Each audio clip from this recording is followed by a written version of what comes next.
Bismillahirrahmanirrahim. Assalamualaikum warahmatullahi wabarakatuh. Kami dari kelompok 1 yang beranggotakan saya sendiri Miftah, Udin Wiradipura, Khairunnisa Ar-Rishida, dan Afnanar Dua Salsa bila akan mempresentasikan konsep keluarga dalam Islam. Yang dimana yang pertama akan dimulai dari saya dulu ya. Dari latar belakangnya, hidup berkeluarga adalah fitrah yang diberikan Allah Subhanahu wa taala kepada manusia. Karena itu, orang yang berakal sehat tentu menambahkan keluarga bahagia, sejahtera, dan damai. Rumah tangga yang bahagia adalah rumah tangga di mana seluruh anggota keluarga tidak selalu mengalami keserasahan yang menggoncang sendi-sendi keluarga. Rumah tangga sejahtera adalah rumah tangga yang dapat dipenuhi kebutuhan hidupnya, baik lahir maupun batin, menurut tingkat sosialnya. Rumah tangga yang damai adalah rumah tangga di mana para anggota keluarganya senantiasa damai, tentram dalam suasana kedamaian, dan bebas dari percekcokan dan pertengkaran. Sedangkan rumah tangga yang langgeng atau kekal dalam rumah tangga yang terjalin adalah rumah tangga yang terjalin kokoh dan tidak terjadi perceraian selama kehidupannya.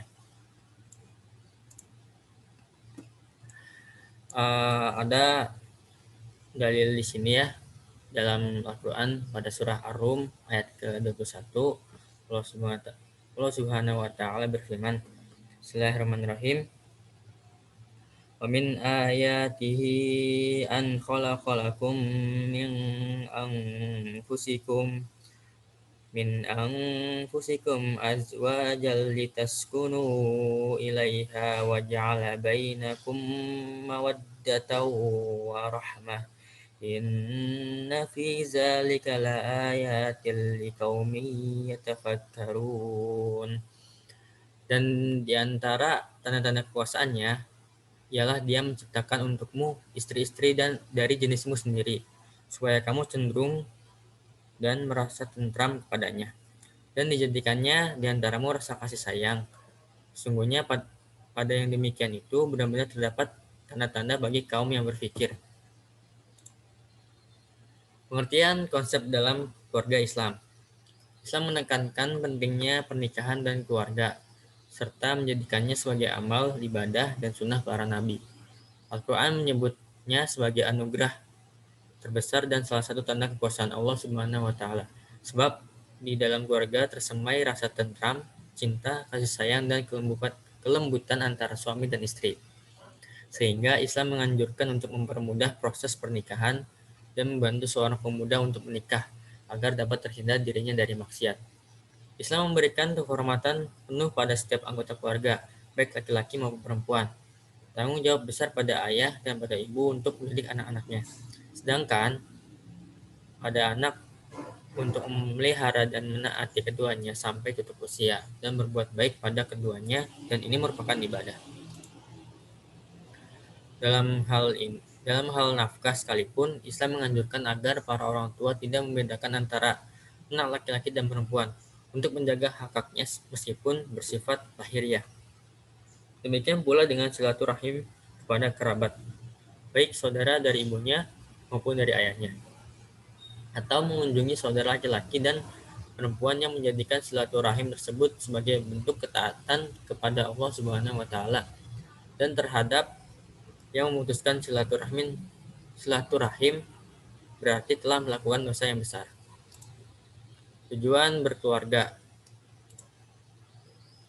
Apabila dilihat dari kacamata Islam, terbentuknya keluarga bermula dari terciptanya jalinan antara pria dan wanita melalui pernikahan yang syar'i, memenuhi rukun dan syarat-syarat yang sah, yang bertujuan untuk memenuhi petunjuk agama dalam rangka mendirikan dan membina keluarga yang harmonis, sejahtera, serta bahagia di dunia dan akhirat. Sakinah mawaddah warahmah. Imam Ghazali dalam Ihyanya mengembangkan tujuan dari pembentukan keluarga menjadi 5, yaitu yang pertama, mendapat dan melangsungkan keturunan yang ada dalam Quran surat Al-Furqan ayat 74. Yang kedua, memenuhi hajat manusia, menyalurkan syahwatnya dan menumpahkan kasih sayangnya. terdapat pada Quran Surat Ali Imran ayat 14. Yang ketiga, memenuhi panggilan agama, melihara diri dari kejahatan dan kerusakan, terdapat pada Quran Surat Ar-Rum ayat 21. Yang keempat, menumbuhkan kesungguhan untuk bertanggung jawab, menjalankan kewajiban, dan menerima hak. Juga bersungguh-sungguh untuk memperoleh harta kekayaan yang kekal. Terdapat pada Quran Surat An-Nisa ayat 34. Yang kelima, membangun rumah tangga untuk membentuk masyarakat yang tentram atas dasar cinta dan kasih sayang. Terdapat pada Quran Surat Al-A'raf ayat 189. Selanjutnya akan dilanjutkan oleh Saudari Afnan. Adanya dipersilakan. Berikutnya ada prinsip keluarga dalam Islam. Prinsip yang menjadi juga pegangan dalam berkeluarga adalah melaksanakan syariah Islam dalam rumah tangganya. Mulai dari memilih pasangan, meminang, akad, nikah, mencari nafkah, mengurus rumah tangga, bergaul dalam keluarga, berpakaian, makanan, minuman, ibadah, pengasuhan anak, bahkan sampai hal yang sifatnya batiniah atau akhlak dan fikih jima, semua dalam batasan syariah. Dan juga dalam menempatkan hubungan suami istri harus tepat, yakni hubungan pertemanan bukan antara atasan dan bawahan, majikan dengan budak atau pekerjaan. Demikian pun terhadap anak, orang tua menjalankan prinsip-prinsip batasan syariah dalam hadanah. Tidak melampaui batas syariah dalam pengasuhan baik perkara ibadah, pendidikan maupun contoh atau teladan. Berikutnya ada fungsi keluarga dalam Islam. Yang pertama ada fungsi biologis, yaitu menyelenggarakan kebutuhan-kebutuhan biologis keluarga, terdapat dalam Quran Surat An-Nahl ayat 72. Yang kedua ada fungsi edukatif atau fungsi pendidikan. Dalam fungsi ini, keluarga berkewajiban memberikan pendidikan bagi anggota keluarganya, terutama bagi anak-anaknya, karena keluarga adalah lingkungan terdekat dan paling akrab dengan anak. Fungsi tersebut ada pada Quran Surat At-Tahrim ayat 6 dan Quran Surat Asy-Syu'ara ayat 214. Yang ketiga, ada fungsi religius atau keagamaan. Keluarga berkewajiban mengajarkan tentang Islam atau akidah, syariah, dan akhlak kepada seluruh anggota keluarganya melalui pemahaman, penyadaran, dan praktek dalam kehidupan sehari-hari, sehingga tercipta suasana keagamaan di dalam keluarga, terdapat di Quran Surat Toha ayat 132. Yang selanjutnya ada fungsi protektif atau perlindungan. Keluarga menjadi tempat yang aman dari berbagai gangguan internal maupun eksternal, serta menjadi penangkal segala pengaruh negatif yang masuk di dalamnya. Fungsi tersebut ada pada Quran Surat At-Tahrim ayat 6. Selanjutnya ada fungsi sosial budaya. Kewajiban untuk memberi bekal kepada anggota keluarga tentang hal-hal yang berhubungan dengan nilai-nilai yang berlaku di masyarakat setempat. Terdapat dalam Quran Surat An-Nisa ayat 36. Yang kedua, fungsi ekonomi. Keluarga merupakan kesatuan ekonomis di mana keluarga memiliki aktivitas mencari nafkah, pembinaan usaha, perencanaan anggaran, pengelolaan, dan cara memanfaatkan sumber-sumber penghasilan dengan baik, mendistribusikan secara adil dan profesional, serta dapat mempertanggungjawabkan kekayaan dan harta bendanya secara sosial maupun moral. Fungsi ekonomi tersebut terdapat pada Quran Surat Al-Furqan ayat 67. Yang selanjutnya ada fungsi status keluarga atau menunjukkan status. Dengan adanya keluarga, maka kedudukan seseorang dalam suatu keluarga menjadi jelas. Yang fungsi tersebut ada pada Quran Surat An-Nisa ayat 34. Selanjutnya ada fungsi reproduksi. Keluarga merupakan salah satu tempat untuk memunculkan generasi baru. Fungsi tersebut ada pada Quran Surat An-Nahl ayat 72. Yang selanjutnya ada fungsi rekreatif, yaitu keluarga merupakan tempat yang dapat memberikan kesejukan dan melepaskan lelah serta penyegaran atau refreshing dari seluruh aktivitas masing-masing anggota keluarga. Fungsi rekreatif tersebut ada pada Quran Surat Ar-Rum ayat 21. Penerapan konsep keluarga dalam Islam. Konsep keluarga menurut Islam secara intinya tidak berbeda dengan bentuk konsep keluarga sakinah yang ada pada syariah Islam, yaitu membina rumah tangga yang sakinah, mawadah, warohmah. Akan tetapi, hanya pada poin-poin tertentu yang memberi penekanan yang lebih dalam pelaksanaannya, seperti hal-hal yang menyangkut tentang hak dan kewajiban atau peran suami istri di dalam rumah tangga. Sebab inilah metode penerapan konsep keluarga dalam Islam. Hak dan kewajiban suami istri pada dasarnya seimbang, sehingga prinsip hubungan antara suami dan istri dalam keluarga adalah adanya keseimbangan dan kesepadanan atau atawazub wa takafu antara keduanya. Selanjutnya ada kewajiban suami akan dijelaskan oleh Anissa. Kewajiban suami, yang pertama, suami memiliki tanggung jawab besar. Kewajibannya adalah memberikan mahar pada istri. Terdapat An-Nisa ayat 4 dan 24.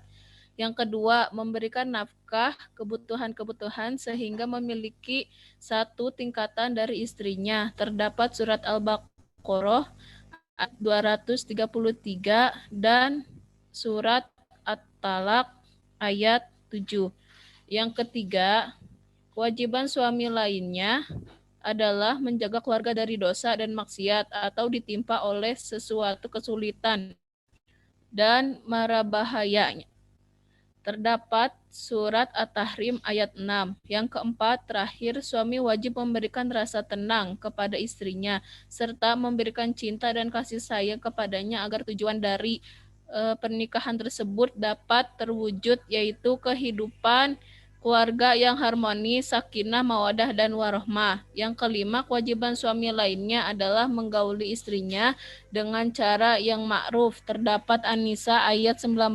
Menurut Azhar Bashir, menggauli istri dengan cara ma'ruf itu mencakup 3 hal. Yang pertama, sikap menghormati, menghargai, dan perlakuan-perlakuan yang baik, serta meningkatkan taraf hidupnya dalam bidang-bidang agama, akhlak, dan ilmu pengetahuan yang diperlukan.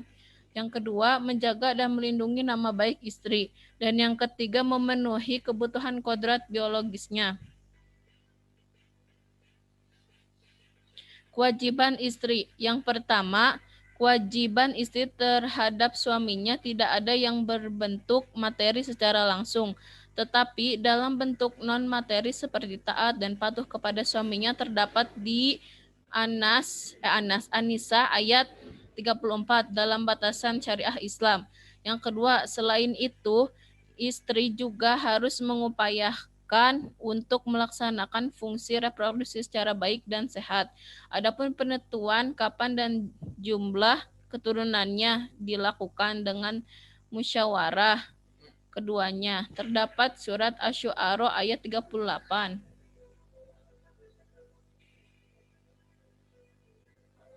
Hak dan kewajiban bersama suami istri. Yang pertama, menurut Syafruddin, bentuk ada 3. Yang pertama, boleh bergaul dan bersenang-senang di antara keduanya. Inilah hakikat sebenarnya dari sebuah perkawinan. Surat An-Nisa ayat 19 dan Al-Baqarah ayat 187. Kedua, timbulnya hubungan suami dengan keluarga istrinya dan sebaliknya, hubungan istri dengan keluarga suaminya. Ketiga, hubungan saling mewarisi di antara suami istri. Setiap pihak berhak mewarisi pihak yang lain bila terjadi kematian. Terus yang kedua, ditambah jika telah keturunan. Pertama, memelihara, mendidik anak keturunan yang lahir dari perkawinan tersebut. Kedua, memelihara kehidupan rumah tangga yang sakinah, mawadah, dan warohmah. Terus kewajiban dan hak anak orang tua. Kewajiban orang tua yang pertama, sejak dalam kandungan, menurut para ulama, anak sudah dapat memiliki hak walaupun belum menerima kewajiban. Hak yang dimiliki anak dalam kandungan antara lain hak waris, hak wasiat, dan hak memiliki harta benda. Terus yang kedua, orang tua memiliki kewajiban untuk merawat, memelihara, dan mendidik anak dari mulai persiapan kehamilan, memeriksakan kesehatan janin, melahirkannya secara aman, merawat, memelihara, dan mengawasi perkembangannya, serta mendidiknya supaya menjadi anak yang sehat, soleh, dan berilmu pengetahuan luas. Hadonah. Yang ketiga, sebagai konsekuensi dari hadonah, orang tua terutama ayah mempunyai kewajiban untuk memberi nafkah kepada anaknya.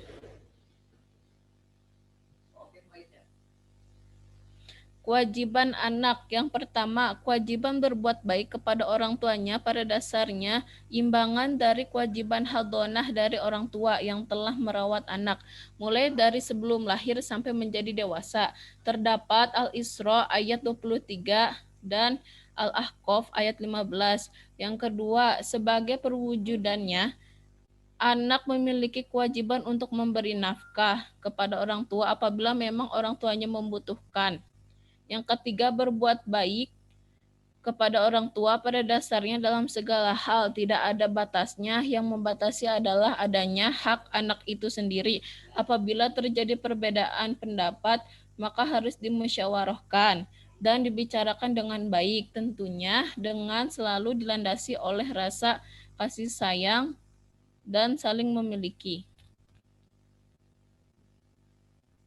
Selanjutnya kesimpulannya oleh Saudara Miftah. Baik, sudah di penghujung materi ya. Kesimpulan dari pembahasan yang kita bahas yaitu terciptanya konsep keluarga dalam Islam. Ialah keluarga tersemai rasa tentram, cinta, kasih sayang, dan kelembutan antara suami dan istri. Tujuannya membangun keluarga yang sakinah, mawaddah, warahmah. Dalam mencapai tujuan tersebut, tentunya memerlukan prinsip-prinsip yang perlu dilakukan oleh setiap muslim. Salah satu halnya yang mendasar adalah membangun prinsip tauhid. Artinya, setiap aktivitas pranikah, berkeluarga, dan berketurunan semuanya karena mentauhidkan Allah Subhanahu wa taala. Sekian presentasi dari kami. Kurangnya mohon maafkan, lebihnya hanya milik Allah. Terima kasih. Kita akhiri dengan membaca alhamdulillahirabbil alamin. Kami pamit undur diri. Wassalamualaikum warahmatullahi wabarakatuh.